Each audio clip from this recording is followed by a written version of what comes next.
Everyone, welcome to crime stories. This is Rabia Shahid. Viewers, हम अक्सर सुनते हैं कि मर्द हजरात शॉर्ट टेम्पर्ड होते हैं, उनका मिजाज थोड़ा अलग होता है, बहुत जल्दी वो गुस्से में आ जाते हैं। लेकिन आजकल तो खवातीन भी किसी से कम नहीं। हम अक्सर सुनने में आता है कि खवातीन भी शॉर्ट टेम्पर्ड हैं, उनका मिजाज यूं बदल जाता है, उनकी पसंद नापसंद भी बहुत जल्दी बदल जाती है। इसी तरह का एक वाकया जो है वो निश्तर कॉलोनी में पेश आया और हमारे साथ ये स्टोरी शेयर करने के लिए मौजूद हैं उमर याकूब साहब, समा टीवी के क्राइम रिपोर्टर। आइए उनसे जानते हैं कि आखिर में मामला क्या है। अस्सलाम वालेकुम उमर। वालेकुम सलाम राबिया। उमर, ये तो मुझे काफ़ी डिफेंसिव सी बात लग रही है कि ख़वातीन शॉर्ट टेम्पर्ड होती हैं, उनकी जो पसंद है वो यूं बदल जाती है, तो क्या स्टोरी है ये? इससे पहले तो मर्द क्लेम करते थे, हम्म। ये खवातीन और मर्दों का हमेशा मुकाबला चलता है, लेकिन जो स्टोरी मैं आपसे शेयर करने जा रहा हूँ हाँ। उसके बाद शायद आपको कुछ हद तक महसूस होगा कि ये वाकई अच्छा। इसमें रियलिटी है। लाहौर का इलाका है निश्तर कॉलोनी। हम्म। वहाँ का एक अब तो खैर वो 45-46 ईयर्स ओल्ड एक शख्स, जो कि जब वो नौजवान था तो उसने रियल स्टेट में काफ़ी मेहनत की, पैसा कमाया, अमीर हुआ। और जब नॉर्मली यहाँ पर शादी की जो एज होती है वो 25 से 30 होती है, लेकिन उसने शादी की तकरीबन को 36-37 ईयर्स ओल्ड अच्छा। जब वो इस एज में पहुंचा। और एक ऐसी लड़की से शादी की जो कि मीडियोकर थी, लेकिन खूबसूरत खातून थी। ओके। और चूंकि उसके पास पैसा था, रिश्ता आसानी से मिल गया, मेल मिलाप हो गया, ताल्लुक बन गया, रिश्तेदारी में बदल गया। शादी के बाद उनका मतलब लाइफस्टाइल अच्छा गुजरा था। अल्लाह ताला ने उनको 4 बेटियां दी, 4 रहमतों से नवाजा। अचानक एक दिन पता चला कि वो साहब, उनकी तबीयत ख़राब हुई है, और तबीयत ख़राब होने के बाद उनको हॉस्पिटल लेके गए। वहाँ पर ट्रीटमेंट चल रहा था तो उनकी डेथ हो गई। अच्छा। अब इस डेथ को नॉर्मली उन्होंने कहा कि शायद डिप्रेशन था, कोई प्रेशर था, बिजनेस का होगा, ये होगा, ऐसी बातें होती रही। लेकिन उनकी जो सबसे बड़ी बेटी थी ना, उसको वो बाजिद थी कि ये तभी मौत नहीं हो सकती। उसकी वजह सिर्फ ये थी कि उसकी बड़ी बेटी कहती कि एक रात पहले वो बड़ी रिलैक्स मोड में उनके साथ वालिद और बेटी की गपशप हुई, सारे मामला मतलब डिस्कस हुए। तो कोई ऐसा कोई तासुर नहीं मिल रहा था कि वो डिप्रेशन में है या कोई उनको नुकसान हुआ है या कोई और मामला है या तबीयत खराब है। 45-46 एक ऐसी एज है जिसके अंदर आपको नॉर्मली अगर पहले से बीमारियां चल रही हैं या आपकी फैमिली हिस्ट्री है तो फिर तो होता है, लेकिन अगर कुछ नहीं है तो अचानक सडन डेथ नहीं हो सकती। इस पर उस लड़की के कहने पर वो उस शख्स का जो जिसकी डेथ होगी उसकी PFSA में सैंपल्स भिजवाए गए। अच्छा। मीनवाइल उसकी तदफीन हो गई, घर डेड बॉडी भेजी, आखिरी रसूमात अदा की, तदफीन हो गई, इस मामला आया गया हो गया। PFSA की रिपोर्ट 2 महीने बाद आई। 2 महीने बाद, चूंकि वहाँ पर बर्डन बहुत ज्यादा होता है, फिर सैंपल्स लिए जाते हैं आपके तमाम ऑर्गन्स के, उनसे चेक किया जाता है कि कहाँ लंबा प्रोसेस। हाँ, लंबा प्रोसेस है। वो लंबे प्रोसेस के बाद जब रिपोर्ट आई तो पता चला कि उस साहब की डेथ ब्लैक स्टोन यानी कि काला पत्थर, एक जहर है, अच्छा, उसकी वजह से हुई। ये सबके लिए हैरानकुन था कि ये कैसे हो गया। अब इस ब्लैक पेपर के बारे में ब्लैक स्टोन के बारे में आपको बताता हूँ कि ये क्या है। ये आप खवातीन जो मेहंदी लगाती है ना, उस मेहंदी में जो डार्क कलर के लिए पत्थर यूज होता है ना, उसको ब्लैक स्टोन कहते हैं, काला पत्थर। और ये इतना जहरीला होता है कि ना तो इसका टेस्ट होता है ना इसकी स्मेल होती है, और इसका कोई एंटीडोट नहीं है। अगर आपने ये निगल लिया या आपको किसी ने खिला दिया, आपकी डेथ यकीनी है, क्योंकि इसका कोई इलाज नहीं है और कोई ऐसी मेडिसिन नहीं है जो आपको इससे बचा सके। 10 रुपए का मिलता है, इतना सा किसी की जान लेने के लिए। इतनी डेंजरस चीज और इतनी चीप। डेफिनेटली वो तो कलर के लिए यूज होता है ना। लोगों को क्या पता कि ये जो स्टोन है ये किसी की जान भी ले सकता है। लेकिन अब पुलिस ने इन्वेस्टिगेशन शुरू की, 302 की FIR दर्ज हुई। FIR के बाद इंटेरोगेशन शुरू हुई आसपास के लोगों से, क्या हुआ, कब कैसे हुआ, किससे आखिरी मुलाकात हुई, वो मुलाकात के अंदर क्या डिस्कस हुआ, आखिरी बार खाना क्या खाया था, बाहर खाया था। तो उनकी बेटी ने बताया कि आखिरी बार खाना तो मेरे साथ खाया था। और उसके बाद वो अपने रूम में चले गए। रूम में जाके वो सो गए और रात गई, उनकी तबीयत खराब हुई है, फिर हॉस्पिटल ले गए तो आगे उनकी डेथ हो गई। हाँ।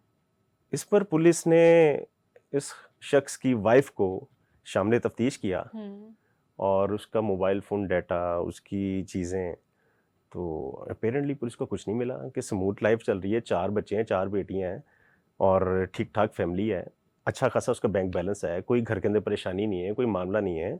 अच्छे वो कपड़े पहनती थी, अच्छी ज्वेलरी पहनती थी, गाड़ियाँ, लेविश गाड़ियाँ, सब कुछ रहन सहन है, तो लग नहीं रहा था कि कोई ऐसा मामला होगा। तो पुलिस ने उसकी कॉल हिस्ट्री में से उनको एक नंबर जो है ना, उस पर डाउट हुआ कि वो कॉल इस पे आई हुई है। पुलिस ने उसका रिकॉर्ड निकाला, तो उसी जो नंबर की ना मज़ीद ऑनरशिप की जो सिमें निकलवाई, तो वो एक ही बंदे की 4-5 सिम्स थी, और वो 4-5 सिम से वक्तन फ़वक्तन इसी खातून के साथ मैसेज या कोई कॉल आती नहीं थी। पुलिस को मज़ीद डाउट हुआ, फिर उन्होंने प्रेशराइज़ किया, तो इस खातून ने बताया कि वो मेरे वो पुराने कोई जानने वाले थे, उसके साथ फ़ोन आ गया, वैसी बातचीत हुई।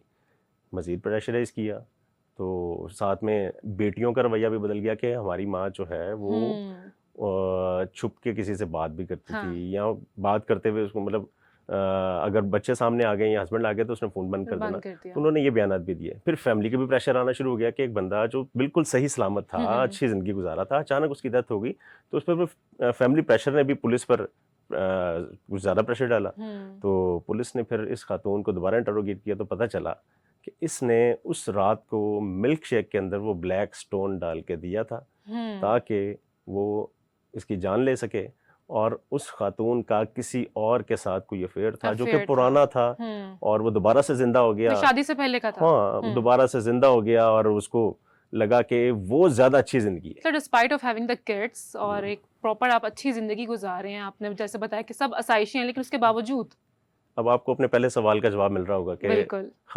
खवातीन की पसंद नापसंद बहुत जल्दी बदल जाती है। तो अब इस केस के बाद बहुत से लोगों को हैरानगी हुई कि वो अच्छी भली जिंदगी गुजारने के बाद 4 बच्चे, बड़े खुशहाल फैमिली, और अचानक आपकी पसंद बदल गई, तो आपने उस शख्स की भी जिंदगी ले ली, और अपने बच्चों की भी अपने बच्चों को भी, मतलब और जिसके साथ मिलके किए, वो ब्लैक स्टोन ला के देने वाला उसका वो एक्स जो था, उसी ने ला के उसको दिया था, और उसी ने इसको गाइड किया था। इन्होंने कोई मूवी देखी थी, वो मूवी से इनको आइडिया मिला कि ये एक ऐसी चीज़ है जिससे इंसान की जान ली जा सकती है, कोई सबूत भी नहीं होता, कोई एंटीडोट भी नहीं होता, ना बचेगा, सांप भी मर जाएगा, और तो मतलब डॉक्टर्स भी मतलब इसको रिकॉग्नाइज नहीं कर सकते। आपने कहा कोई मतलब एंटीडोट नहीं है, रिकॉग्नाइज तो कर सकते हैं, लेकिन इसका क्योर कोई नहीं। मतलब आपको अगर फॉर एग्जांपल अगर मैंने ये ब्लैक स्टोन टेस्ट कर लिया या निगल लिया है, तो मैं रिएक्शन तो आएगा। इसका रिएक्शन इतना खौफनाक है कि इसका एंड डेथ ही है।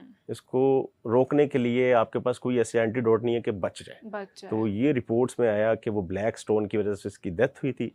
इस खातून ने जो अपना प्रीवियस इसका कोई जो लवर था उसके साथ उसने दोबारा शादी करनी थी, और इसकी जायदाद जो है वो अपने नाम, चूंकि वो ऑलरेडी करवा चुकी थी यहाँ शादी के बाद, उसके लिए तो वो नॉर्मल था ना कि अच्छी भली अच्छी जिंदगी दे रहा है, वो इसको पूरा ट्रस्ट करता था, सारा कुछ इसके साथ शेयर करता था।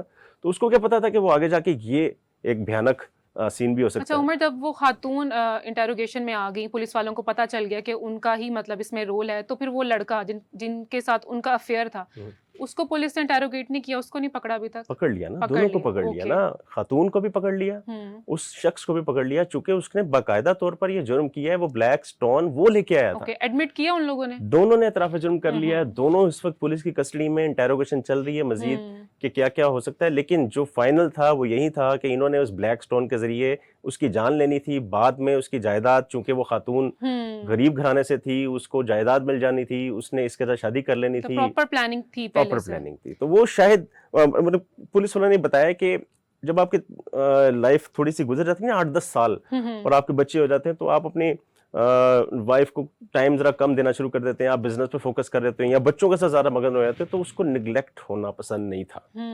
वो नेग्लेक्शन जो है ना वो कॉज ट्रिगर कर रही थी। हाँ, उसकी वजह से उसने कहा कि नहीं, इससे पहले तो मेरी ज़िंदगी ऐसी थी, मैंने तो ये ख्वाब देखे थे, मैंने तो उसकी खातिर उसको छोड़ा था, मैंने तो ये किया। तो वो सारा कुछ उसको दोबारा से वो रिवाइज हो रहा था, वो रिपीट हो रहा था। तो उसने कहा कि नहीं, वो ज़िंदगी वापस लेने के लिए फिर उसने इसको जान से मारने की प्लानिंग की, और उसमें वो मतलब एग्जीक्यूट कर गई। लेकिन चूंकि इसका अंजाम इतना भयानक था कि बच्चे इस वक्त लवारिस हो गए, ना माँ के पास। मैं आपसे वही पूछने लगी थी कि इतनी मतलब ये सिनेरियो के बाद बच्चे कहाँ स्टैंड कर रहे हैं? बच्चे घर पे, और बच्चे इस वक्त जो FIR की मदइया है वो इनकी बेटी है, बेटी है, बड़ी बेटी। वो इस केस को लेके चल रही है कि नहीं, चूँकि नॉर्मल और नेचुरल रिएक्शन है कि जो बेटियां हैं उनका अपने वालिद के साथ ज़्यादा अटैचमेंट होती अफेक्शन है, होती है, हाँ। अटैचमेंट होती है। तो बेटी वाजिद थी कि नहीं, उसके वालिद जो है वो बिल्कुल सही थे, वो अचानक दुनिया से चले गए, तो उनके लिए बहुत बड़ा सदमा था। इस केस की इंटेरोगेशन के लिए बार-बार फोर्स भी उसकी बेटी कर रही बेटी थी। कर रही है, यूजुअली ऐसा होता है कि कोई मेडिकल डेथ हो जाए ना तो लोग पोस्टमार्टम नहीं नहीं करवाते, करवाते। लेकिन वो बेटी बाज़िद थी कि उसके वालिद की डेथ इस तरह नॉर्मल नहीं है, हम्म। पोस्टमार्टम करवाया जाए। पोस्टमार्टम के बाद सैंपल्स कलेक्ट किए गए, वो पीएफएस से भिजवाए गए और उनकी रिपोर्ट्स आई तो पता चला कि ये डेथ नॉर्मल नहीं थी, मेडिकली नहीं थी, ये ब्लैक स्टोन की वजह से हुई।